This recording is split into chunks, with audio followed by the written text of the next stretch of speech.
Good afternoon, everyone. We're now here on Chapter 12, Measuring System and Tools, that I will be discussed. I am Monica Manato from BSIE IA 3A. For our learning objectives, at the end of the Chapter 12, students will be able to first is understand the basic units of both systems. Second is identify and correctly use common measurement tools. Third, apply measurement techniques in real life and practical situations. English Customary Measuring System. In 1495, the system was developed in medieval England. King Henry VII established the standards for measuring quantities including the bushel, peck, gallon, and quart. He made prototypes that showed precisely how big these measurements were. Storing them in the town of Winchester, these became known as the Winchester Standards. The English Customary Measuring System, also known as the Imperial System, is a system of measurement used in the United States, some Caribbean countries, and other locations. It is based on traditional units of measurements. The system has 6 units: inches, feet, yards, miles, pounds, tons, teaspoon and tablespoon, cups, pints, quarts, and gallons. The English customary system is based on the metric system, which is used worldwide, and it is based on powers of 10. However, the metric system is simpler and easier to convert due to its lack of consistent factors between units. What weighs a gram? To better understand the metric system measurements, it is often helpful to visualize a certain object and relate it to a metric unit of measure. For example, the following objects weigh about 1 gram: a dollar bill, a small paper clip. Metric system of measure. The metric system of measurement, also known as the International System of Units, is the standard system used worldwide for most scientific, industrial, and everyday measurements.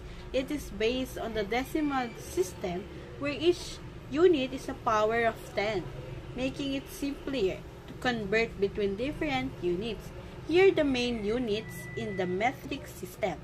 Length, 1 millimeter ml, 1 or 1,000 of a meter, equals to 0.39 inch.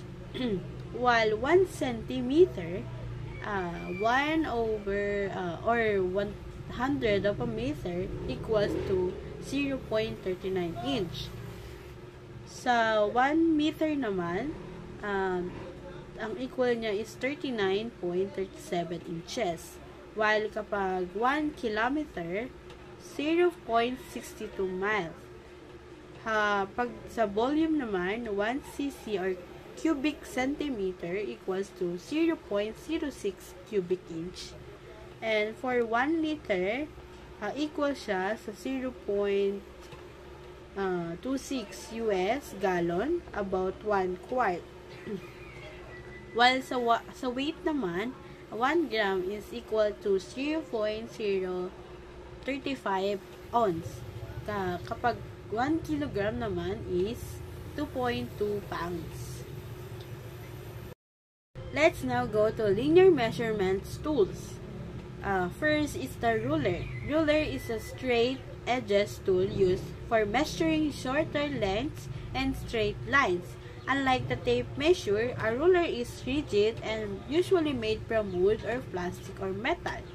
Alam naman natin din kung paano siya nag-work o kung paano natin siya gamitin within that sa ating mga activity. And next one is a pull-push rule. Is a tool used to measure long stock pieces along with other tools like rulers, calipers, tri-squares, measuring sticks, and dividers, compasses, and protractors. And we know how to use this one na din po kasi first year pa lang tayo is natuto na tayo kung paano siya gamitin. lalo na sa paggawa ng mga wood, pag-measure nun. And next, let's go to a micrometer, also known as screw gauges, are precision tools used in mechanical engineering, machining, and trades for precise component measurement. Ang halimbawa ng paggamit o ang pagsukat ng maliit na bagay ng makina kung nais mong sukatin ng diameter na isang maliit na piraso na bakal o iba pang bahagi ng makina na may mataas na precision, ginagamit ang micrometer. Halimbawa, sukatin ng thickness ng isang metal sheet na ginamit sa paggawa ng mga bahagi ng makina. Ang paggamit naman ng pag-precision parts, sa paggamit noon ay sa mga industriya tulad ng mga paggawa ng engine parts o pag-aayos ng mga maliliit na bahagi, ginagamit ang micrometer upang makuha ang mga sukat o maliliit na components tulad ng shafts, bearings o screws. Next is a telescopic gauge is a precise tool used in mechanical work, machining, automotive repair, and engineering to measure the internal dimensions of hard-to-reach areas like holes. Halimbawa ng paggamit, ang pagsukat ng internal dimensions ng isang butas kung mayroong malalim na butas o ang isang makina na mahirap abutin, ginagamit ang telescopic gauge upang sukatin ang diameter ng loob ng butas. Halimbawa, pag-aayos ng isang engine block kung saan kailangan mo sukatin ang internal dimensions ng cylinder bore paggamit sa mahirap abutin ng lugar na ito.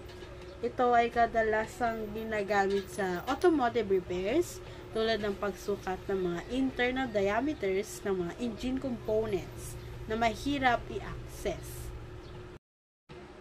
A small hole gauge is a precision tool used in engineering, machining, and manufacturing to accurately measure the internal dimensions of small holes, bores, or cylindrical cavities. Halimbawa naman ng paggamit, ang pagsukat ng maliliit na butas, kung nais mo din naman sukatin ng maliliit na diameter ng butas tulad ng isang piston. Gamit ang small hole gauge, halimbawa kung ikaw ay nagtatrabaho sa mga machining parts na may maliliit na butas o bores, ginagamit ito para matukoy ang eksaktong sukat ng butas. Ang paggamit ng precision engineering, kapag gumagawa ng mga parts na may maliliit tumpak na butas, ginagamit ang small hole gauge upang tiyakin na ang sukat ng butas ay ayon sa mga specifications. A vernier dial caliper is a precision instrument used in industries like machining, engineering, and metalworking, and combining vernier scale functionality with a dial indicator for easy reading.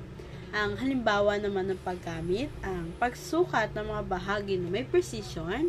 Kapag nagtatrabaho ka sa mga machining parts at nais mo naman sukatin ng parehong external at internal na sukat na isang bahagi tulad ng diameter ng isang shaft o thickness ng isang bahagi, ginagamit ang vernier dial caliper.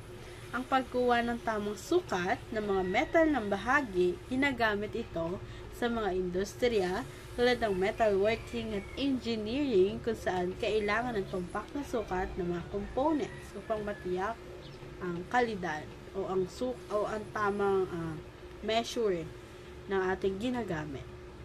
Next one is a feeder gauge, is a precision measuring tool with thin metal blade used in mechanical work, automotive repairs, and industrial applications to accurately measure small gaps. Ang halimbawa naman ng paggamit o ang pagsukat ka ng gaps o pagitan,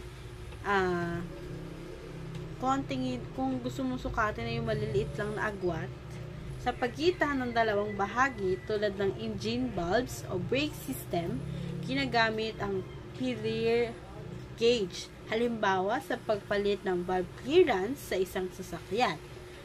Susukatin mo ang gap gamit ang feeler gauge upang matiyak na ang clearance ay tama. Ang pagsusuri sa mga mechanical system, ginagamit din ito upang sukatin ang mga maliliit na gaps sa mga bahagi ng makina o iba pang mechanical system kung saan mahalaga ang tamang spacing. Next is a depth. Micrometer is a precision instrument used in industries like manufacture, machining, engineering, and quality control to accurately measure the depth of holes, grooves, slots, or recesses. Ang halimbawa naman ng paggamit o yung pagsusukat ng malalim na butas o grooves. Kung nagtatrabaho ka sa paggawa ng pagsusuri ng mga piraso na may mga butas o grooves, halimbawa yung sa mga molding parts, ginagamit ang depth micrometer upang sukatin ang lalim ng mga ito.